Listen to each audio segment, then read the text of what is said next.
साहब आज आप गवर्नमेंट से मिलने जा रहे हैं तो कितनी उम्मीद है स्टेट में? अब काश एक मुलाकात से हमें स्टेटहुड मिल जाती तो फिर हमें कब का मिल गया होता। सिलसिला चल रहा है, लेकिन स्टेटहुड की मांग, स्टेटहुड की बात तो जब कभी हम मिलते हैं मैं करता हूं, लेकिन उसके साथ साथ और भी चीज़ें हैं जिन पे होम मिनिस्टर साहब से बात करनी है। हमारे बिजनेस रूल्स के मुतालिक एडवोकेट जनरल को लेके जो रिजर्वेशन का मामला लेफ्टिनेंट गवर्नर साहब ने दिल्ली रेफ़र किया, उसके हवाले से, और कई सारे और इश्यूज़ हैं जिन पे बीच बीच में होम मिनिस्टर साहब से मिलना जो है ठीक रहता है।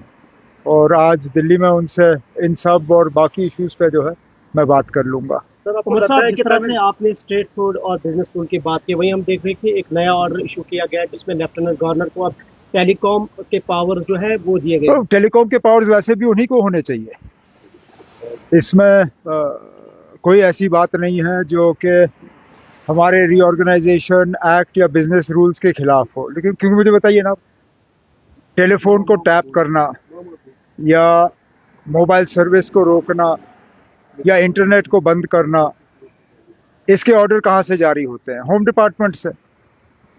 और home, law and order, security, ये तो एलजी साहब की जिम्मेदारी है।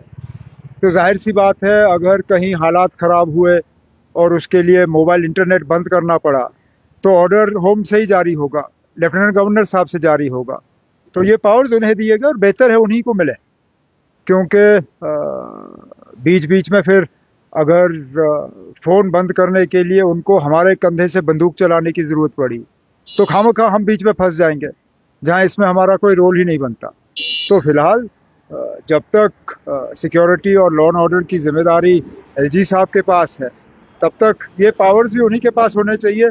ये पावर्स इलेक्टेड गवर्नमेंट के पास ना ही हो तो बेहतर होगा। कल एक बयान आया था आपका कि हम लोगों को नहीं बोल रहे कि आप दुकान पे जाए, मजबूर नहीं कर रहे हैं, थोड़ा सा उनको करते चल रहा है लोगों में। सब इसमें कंफ्यूजन की बात ही नहीं है ना, इसमें गलती मेरी है।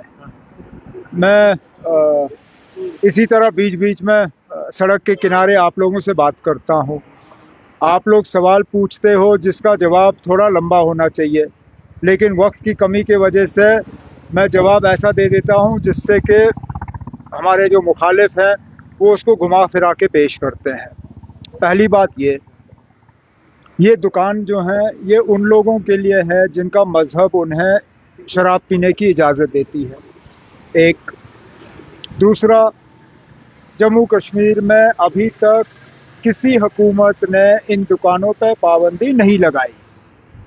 इसका मतलब ये नहीं है कि हम चाहते हैं कि और ज़्यादा ये इस्तेमाल हो, सिर्फ ये कि जिन लोगों को मज़हब का इन मतलब शराब इस्तेमाल या पीने की इजाज़त है वो करें। हमारा मज़हब हमें इजाज़त नहीं देती, ना हम चाहते हैं कि लोग इस तरफ जाएं। इसलिए हमारी हुकूमत से दो तीन चीज़ें हुई। एक तो हमने कोई नया दुकान नहीं खोला, दूसरा मुकम्मल हमारी कोशिश रही कि कोई दुकान ऐसी जगह ना हो जहां हमारे नौजवान जो हैं कोई गलत रास्ता अपनाने की कोशिश करें। अब मेरे मुखालिफ जो हैं इस बयान को लेके अपनी गलतियों को छुपाने की कोशिश करते हैं। अगर मेरा ये कहना इतना ही गलत था तो जब उनकी हुकूमत थी उन्होंने क्या किया?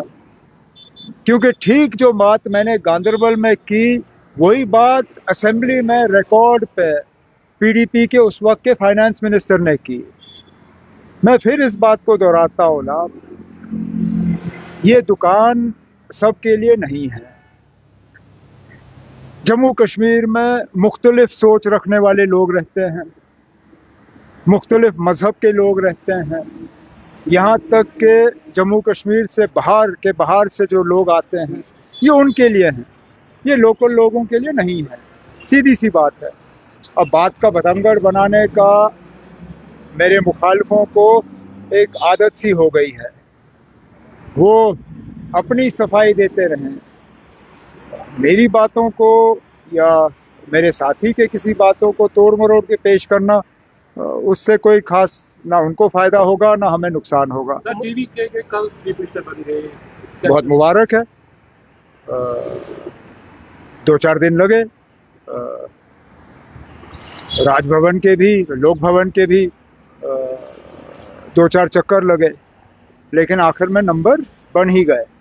ये नौबत आनी नहीं चाहिए थी। पिछली बार जब इसी जगह मैं आप लोगों से बात कर रहा था, मैंने कहा कि सुप्रीम कोर्ट के फैसले के मुताबिक सिंगल लार्जेस्ट पार्टी या pre poll single largest alliance को जो है हुकूमत बनाने के लिए गवर्नर साहब को बुलाना ही चाहिए था। नंबर्स जो हैं वो लोक भवन में साबित नहीं होते, असेंबली में साबित होते हैं। अब चलिए, देर आए दुरुस्त आए, उन्हें कुछ दिन दिए गए हैं और उम्मीद करते हैं कि वो अपने जो है मेजॉरिटी प्रूव कर लेंगे। वन लास्ट क्वेश्चन, अब चूंकि 1.5 साल से ज्यादा हुकूमत का वक्त हुआ है, तो कैबिनेट एक्सपेंशन में और कितना वक्त लग सकता है? तब आपको कैबिनेट एक्सपेंशन से क्या लेना देना है? क्या काम रुका हुआ है? क्या लोगों के काम नहीं हो रहे हैं? क्या डेवलपमेंट पे कोई असर पड़ा हुआ है? ये मेरे जब नेशनल कॉन्फ्रेंस के जो मुखालिफ हैं, उन्हीं को इस बात की सबसे बड़ी परेशानी है। उन्होंने तो हुकूमत में आना नहीं है, उनको तो अभी भी 3.5 साल इंतजार करना होगा।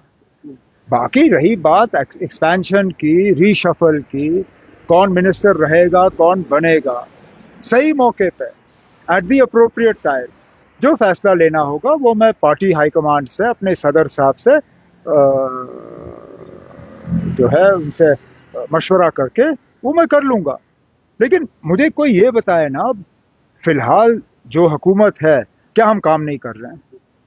कोई ऐसा डिपार्टमेंट है जहां ठीक तरह से काम नहीं हो रहा है? अगर है तो हम उसको दुरुस्त कर लेंगे। लेकिन ये रीशफल वाली रट जो है, ये हमारे एलओपी साहब ने शुरू की और उसके बाद आप सब पीछे पीछे दौड़ना शुरू कर गए ना। एट द अप्रोप्रिएट टाइम, सही मौके पे जो रीशफल हमें करना होगा वो हम कर लेंगे। Thank you. ओके।